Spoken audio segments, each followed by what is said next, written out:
So we are going to start a new unit now that we're finished with poetry, and that unit is going to be reading the book Night by Elie Wiesel. So just a little bit of background information on Night. It is a Nobel Prize winning piece of literature. It won the Nobel Peace Prize for exposing Nazi Germany and the Holocaust from Elie Wiesel's own personal experience. It's a memoir about his time in Auschwitz. This is a pretty powerful piece of literature and something that many students in the past have really, I don't want to use the word enjoyed, but really found important and something that has usually been something that almost everybody is engaged with. So I think it's an important time to connect to this material and connect to what Wiesel is telling us. And we're going to move into this unit by thinking a lot about what do we know and what do we don't know about this period of time. And then we're going to go ahead and get into the introduction this week as well. So some essential questions that we're going to think about throughout this unit that I want you to think about even now. We can pause this video. We're going to try to have these conversations both in class but also in meets. What does it mean to be human? It's a good basic question that people have been asking since we have been recording people asking questions.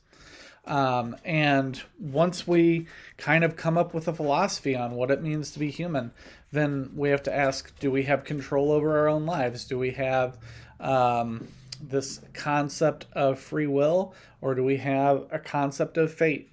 How much free will do we really have? How much are we given from birth?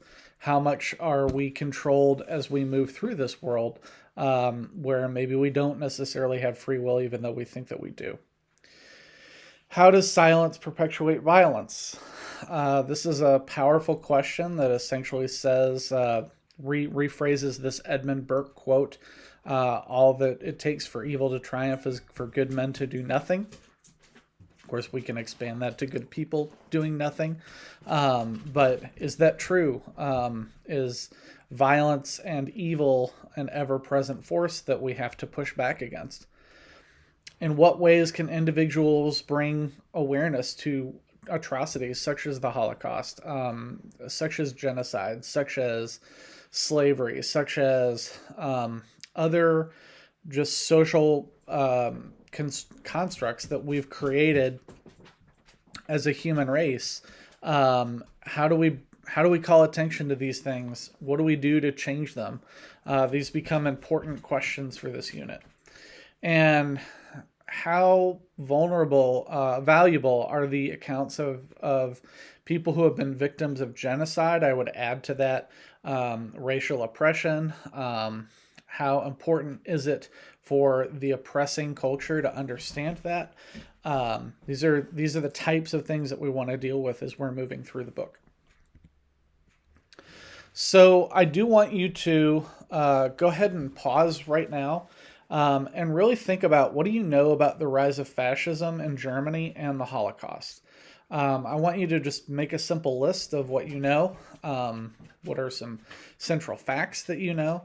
I really want you to focus on the concept of the rise of fascism and the relationship that had with poisoning the German people against the Jewish people.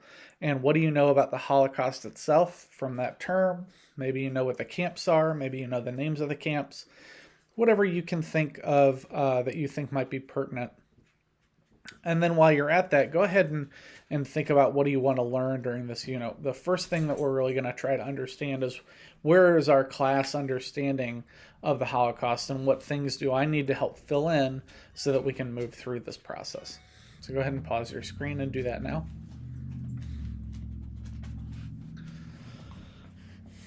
So as you know, if you've been consistently coming to class or kind of paying attention, like, I kind of treat Tuesday and Wednesday as the same day.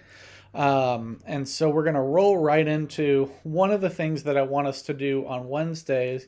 And Wednesday, of course, is this week, is just thinking about how are we going to approach this content? So again, I might be moving a little ahead for you. You might want to come back to this a little later. But one of the things that teachers have to do when we address really important content like this is, how do we want to make this relevant to students? How do we want you to connect to it so that you can see this is real world content? These are the types of things that we need to encounter. And so for a long time, and I'll give you an example of this, we've thought about the context of bullying in the context of night. And I think that's always set a little funky with me, just because I feel like there are much better things that we can talk about. And that includes white supremacy. It includes the rise of fascism. It includes anti-racism. It includes equity. Includes a lot of things that we don't necessarily always talk about in class. And so I want you guys to really think about, what do you want to take away from this approach this year? And what are some topics that are important to you that are going to be connected to this idea of the Holocaust and surviving an atrocity like the Holocaust?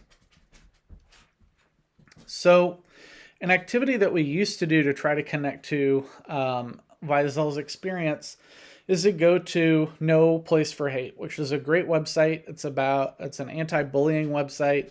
I'll just kind of walk you through the type of project that we had students doing. You'd go to the website and you'd read some stories. You would talk about those stories.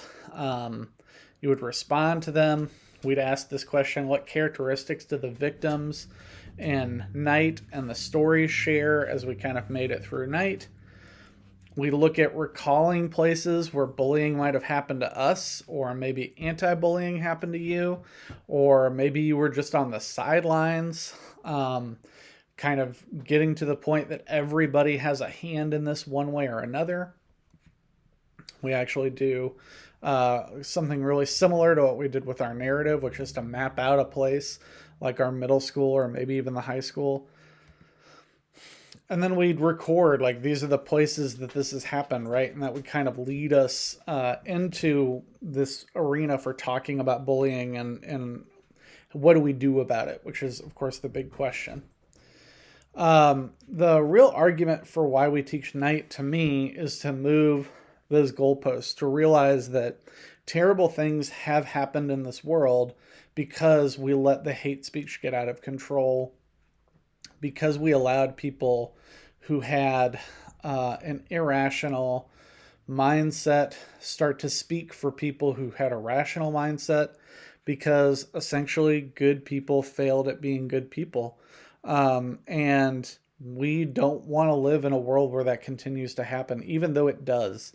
And so what do we do about that? I think essentially, especially as high school students, you've got to feel really outmatched by the world and hundreds and even thousands of years of hate. And I can tell you, I feel outmatched by that as a teacher. But the best way to start to even the odds in our favor is to talk about it and to experience it and to deal with it. And so we want to do that during this unit. And we're going to use the book Night to help facilitate some of these conversations about what can we do in the real world to put a stop to hatred. This is essentially where we want to go. And I want you to be in your comfort zone.